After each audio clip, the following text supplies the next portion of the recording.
Hello, doctor Mini PG, specialist gynaecologist, Al Rukkan medical centre, Ajman. ഇന്ന് നമുക്ക് genital വാർട്ടിനെ പറ്റി സംസാരിക്കാം. ഇതൊരു സെക്ഷലി ട്രാൻസ്മിറ്റഡ് ഡിസീസാണ്. സെക്ഷൽ കോണ്ടാക്റ്റ് വഴി പകരുന്ന അസുഖമാണ്. ഇതിൽ ജെനിറ്റൽ ഏരിയയിൽ ചെറിയ ചെറിയ പ്രൊജക്ഷൻസ് പോലെ കാണാം. ചിലപ്പോൾ അത് വലുതായിട്ട് ഒരു കോളിഫ്ലവർ ലൈക്ക് അതേപോലത്തെ ഫീലിംഗ് ഉള്ള ഒരു സ്വെല്ലിംഗ് ആയിട്ട് കാണാറുണ്ട്.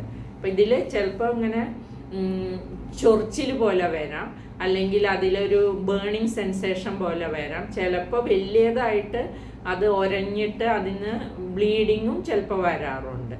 അപ്പോൾ ഇത് ഉണ്ടാകുന്നത് ഹ്യൂമൻ പാപ്പിലോമ വൈറസ് എന്നുള്ള ഒരു വൈറസാണ്. ജെനിറ്റൽ വാർട്ടിൻ്റെ ഈ പാപ്പിലോമ വൈറസിൻ്റെ ടൈപ്പ് 6ഉം 11ഉം ആണ്. അതർ ടൈപ്സും ഉണ്ട്, നമ്പർ ടൈപ്പുകൾ പലതുണ്ട്. അതിൽ 16, 18, 33, 31 എന്നുള്ള വൈറസുകളൊക്കെ സെർവൈക്കൽ ക്യാൻസറിനും കാരണമാകാറുണ്ട്. ഇത് ഡയഗ്നോസ് ചെയ്യാൻ അപ്പം അത് നോക്കുമ്പോൾ തന്നെ ആ ലീഷൻ്റെ ടിപ്പിക്കൽ പ്രസൻറ്റേഷൻ ആണെങ്കിൽ ടെസ്റ്റുകളൊന്നും ഇല്ലാതെ തന്നെ വിഷ്വലൈസേഷൻ കൊണ്ട് തന്നെ നമുക്കത് ജെനിറ്റൽ വാർട്ടാണെന്ന് മനസ്സിലാക്കാൻ പറ്റും. പിന്നെ ഡൗട്ട് എന്തെങ്കിലും ഉണ്ടെങ്കിൽ ചിലപ്പോൾ ബയോപ്സി എടുക്കേണ്ടതായിട്ട് വന്നേക്കാം. ഇതിൻ്റെ കൂട്ടത്തിൽ ഇത് സെക്ഷലി ട്രാൻസ്മിറ്റഡ് ഡിസീസ് ആയതുകൊണ്ടും ഈ ഹ്യൂമൻ പാപ്പിലോമ വൈറസിൻ്റെ ജെനിറ്റൽ വാർട്ട് ഉണ്ടാക്കുന്നത് 6-11 ടൈപ്പ് ആണെങ്കിലും ബാക്കിയുള്ള ടൈപ്പുകൾ എന്തെങ്കിലും ഉണ്ടോ എന്ന് അറിയാൻ HPV ടെസ്റ്റിങ്ങും ചെയ്യാറുണ്ട്. പിന്നെ അതേപോലെ പാപ്സ്മിയർ ടെസ്റ്റ് ചെയ്യാറുണ്ട്.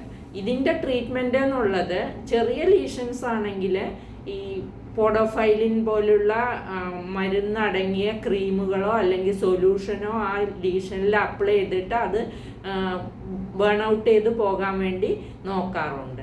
പിന്നെ വലിയ ലീഷൻ ആണെങ്കിൽ അതിനെ കരിച്ച് കളയേണ്ടി വരും.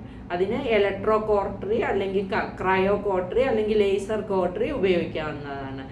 ചില സമയത്ത് അത് പിന്നെയും റിപ്പീറ്റഡ് ആയിട്ട് വരാനുള്ള സാധ്യതയുണ്ട്. അങ്ങനെ വരാനാണെങ്കിൽ പിന്നെയും അത് ടെസ്റ്റ് ചെയ്ത് നോക്കേണ്ടതുണ്ട്.